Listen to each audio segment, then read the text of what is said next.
Anda kembali bersama kami di Kompas Petang. Saudara, jelang persidangan peninjauan kembali kasus Vina yang bakal digelar pekan depan, mantan terpidana kasus pembunuhan Vina dan Eki, Saka Tatal, bertemu Lembaga Perlindungan Saksi dan Korban LPSK untuk menjalani pemeriksaan psikologi di Bandung, Jawa Barat. Pemeriksaan psikologi ini berlangsung di salah satu hotel di kota Bandung. Dalam pemeriksaan ini, Saka Tatal didampingi kuasa hukum serta sang kakak. Pemeriksaan ini sebagai bagian penilaian LPSK untuk menentukan tahap lanjutan usai Saka Tatal mengajukan permohonan perlindungan. Kuasa hukum Saka Tatal mengatakan bahwa pemeriksaan ini juga akan dimanfaatkan untuk menjaga kondisi psikologi Saka Tatal agar stabil. Pengajuan itu sudah lama dari minggu lalu. Nah, karena apa? Karena Saka juga kondisi psikologisnya tidak stabil. Apalagi kalau diingatkan masalah-masalah yang masa lalu, yang dia menerima penganiayaan di Polres Cirebon Kota, kemudian juga terungkap juga dia masih mengalami penganiayaan di Polda Jabar. Saka kan ketika ditanya soal itu, diingatkan soal itu, aura kemarahannya juga meluap-luap. Saya khawatirnya ini jadi tidak berpengaruh terhadap nanti.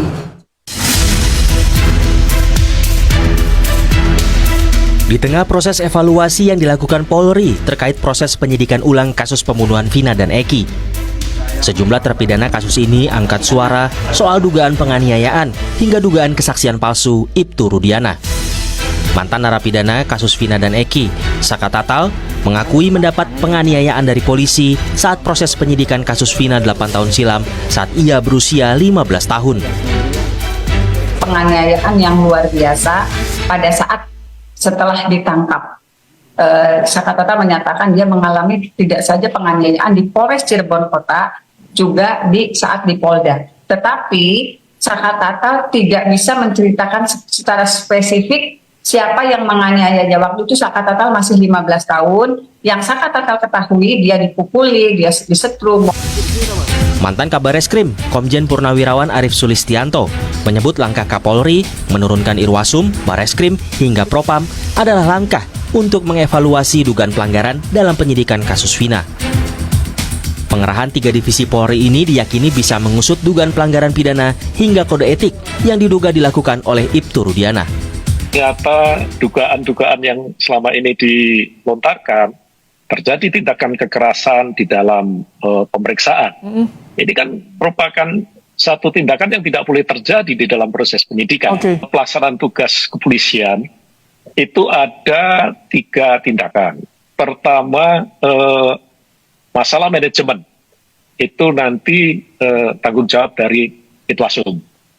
Kemudian masalah kode etik, disiplin, tanggung jawab dari Propam. Dan apabila ada pelanggaran pidana, termasuk diantaranya penerapan prosedur teknis, taktis penyidikan, dan penerapan pasal, itu tanggung jawab Bareskrim. Sebelumnya, jurnalis Kompas TV Muhammad Syahri Romdon mencoba mencari Ibtu Rudiana untuk mengklarifikasi sejumlah tuduhan yang dilemparkan oleh terpidana kasus pembunuhan Vina dan Eki. Ibtu Rudiana yang juga ayah Eki tak pernah merespons pertanyaan soal kasus ini. Selain itu, Rudiana juga tak bisa ditemui di Polsek Kapetakan, tempat ia bekerja. Dari kemarinan coba untuk nyari Pak Rudiana tuh. Pegel, Pak. Pegel kenapa, Pak? Ya. Tanyain terus ya? Iya, jawabnya di mana? Iya.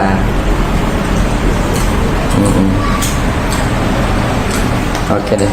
Ya udah Pak, kita izin ngambil gambar aja biasa. Di luar, Pak. Iya. Ya. Biasa ambil gambar. Makasih ya, Pak. Ya. Tapi emang udah sejak lama ya, Pak, sini tuh ya? Apa ini? Udah nggak berangkat tuh? Dinas setiap hari juga ada. Oh, dinas. Dinas di sini aja. Polres di sini, Polres. Bolak-balik Polres ke sini. Sebelumnya, Kapolri Jenderal Listio Sigit Prabowo mengatakan akan transparan dalam penanganan kasus pembunuhan Vina dan Eki walau telah terjadi 8 tahun silam. Tim Liputan Kompas TV. Lantas setelah itu Rudiana dilaporkan ke polisi dengan dugaan penganiayaan hingga kesaksian palsu.